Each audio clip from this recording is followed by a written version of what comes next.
उल्टा चोर कोतवाल को डांटे, ये वाली बातें तो आप सबने सुनी होगी। लेकिन जब यहाँ कोतवाल ही चोर और डकैत निकले तो उस पर क्या कहावत बनी जाएगी। ये तो सुना होगा आप लोगों ने, जिस गड्ढा को लोग खोदते हैं दूसरों के लिए, अगर नीयत अगर आपकी साफ नहीं है और नेक नहीं है तो अक्सर ऐसा देखा जाता है कि उस गड्ढे में इंसान खुद गिर जाता है।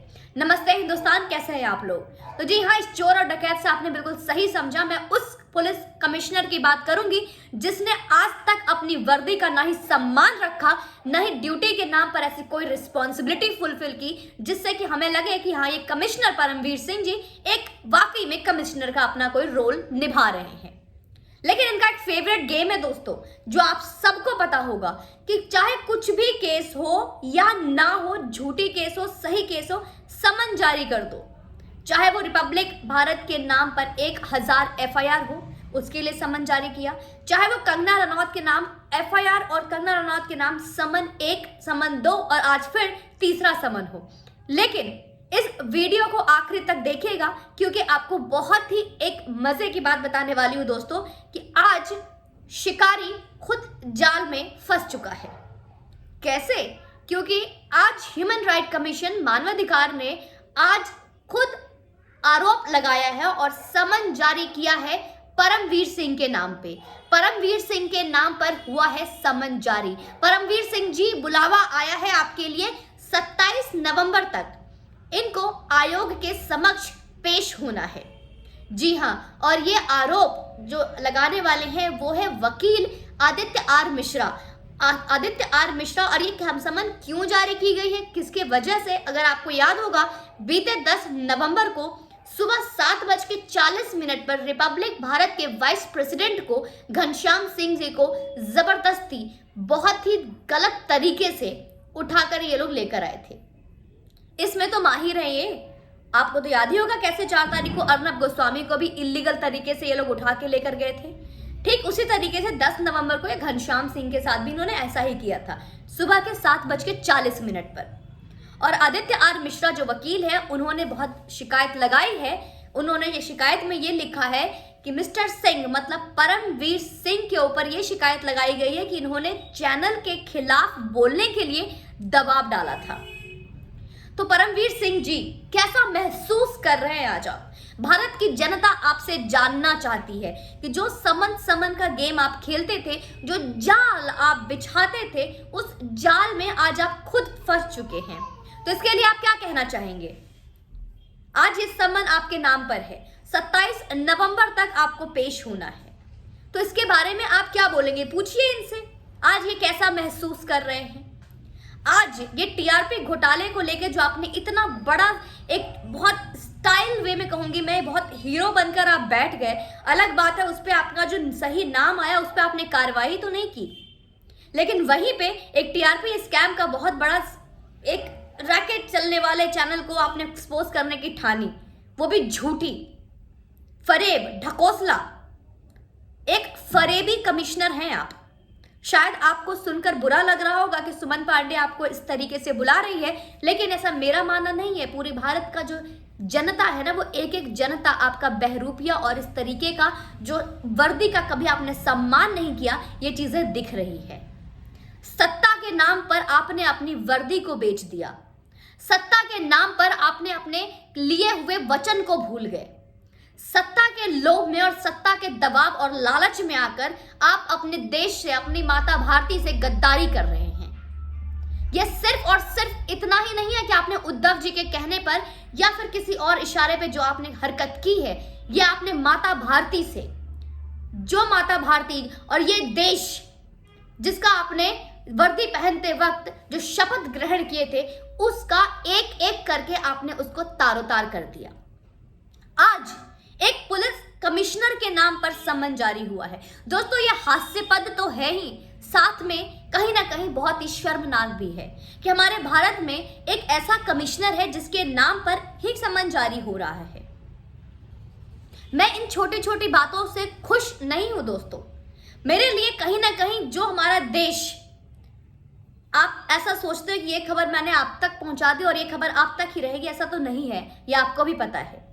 भारत में या विश्व में कहीं भी कुछ भी होता है, आज के टाइम में डिजिटल मीडिया और आज के टाइम में ये मीडिया में, सोशल मीडिया में इतना पावर है कि वो पूरे विश्व में फैला सकती है चीजें। तो सोचिए हमारे भारत के लिए कितनी बड़ी एक हंसी मजाक की बात है कि भारत के एक ऐसे राज्य में, एक ऐसे महाराष्ट्र राज्य है जो कि हमारे भारत की कर्म भूमि कहलाती है, एक richest state of the India, वहां का कमिश्नर, उसके नाम पर समन जारी हो रहा है। कैसा महसूस कर रहे हैं आज आप परमवीर सिंह जी? आपको थोड़ी सी भी अगर लज्जा आती तो आज आप अपनी वर्दी उतार कर खुद रिजाइन देते और फिर 27 नवंबर को पेश होते आयोग के सामने।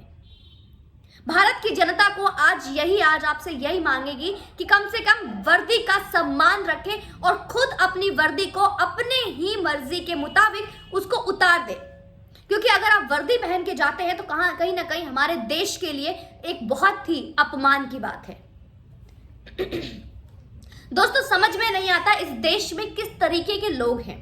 वर्दी से मुझे याद आया, अभी आपने देखा होगा बीते 1-2 दिन पहले जब हमारे देश के प्रधानमंत्री ने जब आर्मी की वर्दी पहन ली तो विपक्षी ये कहते हुए दिखे कि ये बहरूपिया है, वो किसी डेजिग्नेशन पे नहीं है, वो किसी पोजीशन पे नहीं है, तो वो वर्दी नहीं पहन सकते। लेकिन अगर आपने हिस्ट्री में जाएंगे तो जब ये हमारे राजीव गांधी, आप अगर बीते टाइम में देखेंगे, राजीव गांधी, संजय गांधी, इन लोगों ने अपने हनीमून के लिए जो लड़ाकू विमान होते हैं, जो लड़ाकू जो बोट होते हैं, जो शिप होती हैं, नेवी की जो शिप्स होती हैं, उस जहाज को इस्तेमाल किया था अपने हनीमून के लिए। तो आप देश के जो हमारे जहाज है, नेवी, आर्मी, इन सब के जो फ्लाइट है, जो शिप है, इन सब को आप इस्तेमाल कर रहे हो हनीमून जैसे चीजों के लिए। वहीं पे देश का मनोबल बढ़ाने के लिए अगर हमारे देश के प्रधानमंत्री अगर वो वर्दी पहन लेते हैं तो उसमें आप उनको बहरूपिया कहते हो। ये है यहाँ के दोगली राजनीति, क्योंकि इनका स्क्रिप्ट एक्चुअली दोस्तों रेडी होता है, तैयार होता है कि अगर इस तरीके का वस्त्र ना पहनकर कोई साधारण वस्त्र पहनकर अगर प्रधानमंत्री सेना और फौज के पास जाते तो ऐसा स्क्रिप्ट बोलना है। अगर इस तरीके का वस्त्र पहनकर मनोबल बढ़ाने के लिए अगर गए हैं तो इस तरीके का स्क्रिप्ट बोलना है। The script is already written, just it depends on the scenario and the situation कि ये किस तरीके से, किस वक्त, कब, कैसे इस्तेमाल करना है। जैसा भी सिचुएशन हो उस हिसाब से इस्तेमाल करना है। वर्दी के नाम पर ये चीजें भी याद आती है कि ये है हमारे देश की राजनीति। और उन लोगों को मैं ये संदेश देना चाहूंगी, आज से बीते जब कुछ सालों पहले जो कांग्रेस का राज था तो हमारे कितने सिविलियंस मारे गए थे, आप आंकड़े चेक कर सकते हो, खुद गूगल करें। जो लोग मेरे से सहमत नहीं है मैं उनसे रिक्वेस्ट करूंगी गूगल करें। जो आज इस तरीके के बहस और रूप पे हंस रहे हैं वो देखें कि जब कांग्रेस राज्यकाल था तो total number of civilians, total number of army and total number of जो हमारे जो शहीद हुए वो कितने मारे गए हैं। और इतना ही नहीं, आप ये भी देखना कि हमारे देश के ऊपर अटैक करने वाले कितने आतंकवादी बचे और कितने आतंकवादी, इस बार जो आतंकवादी मारे गए हैं उनके आंकड़े कहीं ज्यादा है उस वक्त से अगर कंपेयर करेंगे जब कांग्रेस की सरकार थी। अगर बात सरकार और वर्दी की बात करूं तो आज मुझे विंग कमांडर अभिनंदन भी याद आते हैं। ये इस तरीके की बातें जब की जाती है, ये अगर हमारे देश में उस वक्त आज जो राफेल आया है अगर ये काम ये अच्छा करते और उस वक्त अगर राफेल आया होता तो हमारा विंग कमांडर अभिनंदन पाकिस्तान के कब्जे में कभी जाता ही नहीं। लेकिन दोस्तों, इस वर्दी की बात से याद आती है मुझे पहला आज सबसे इंपॉर्टेंट चीज जो मैं आपके पास पहुंचाने आई हूं, ये कि आज परमवीर सिंह खुद अपनी चंगुल में फंस गए हैं। परमवीर सिंह को आज खुद समन जारी हुआ है और 27 नवंबर तक उनको आयोग के समक्ष पेश होने की आज ऑर्डर, आदेश आ चुकी है। तो अगला क्या खबर आता है मैं आपको बहुत जल्द बताऊंगी कि इस पे परमवीर सिंह जी का क्या एक्शन होता है, आप तक पहुंचाऊंगी। और आप मेरे परिवार हैं, मैं आपसे फिर से यही रिक्वेस्ट करूंगी, अपने हक के लिए, अपने देश हित के लिए, राष्ट्र हित के लिए आवाज उठाएं। जय हिंद दोस्तों, वंदे मातरम।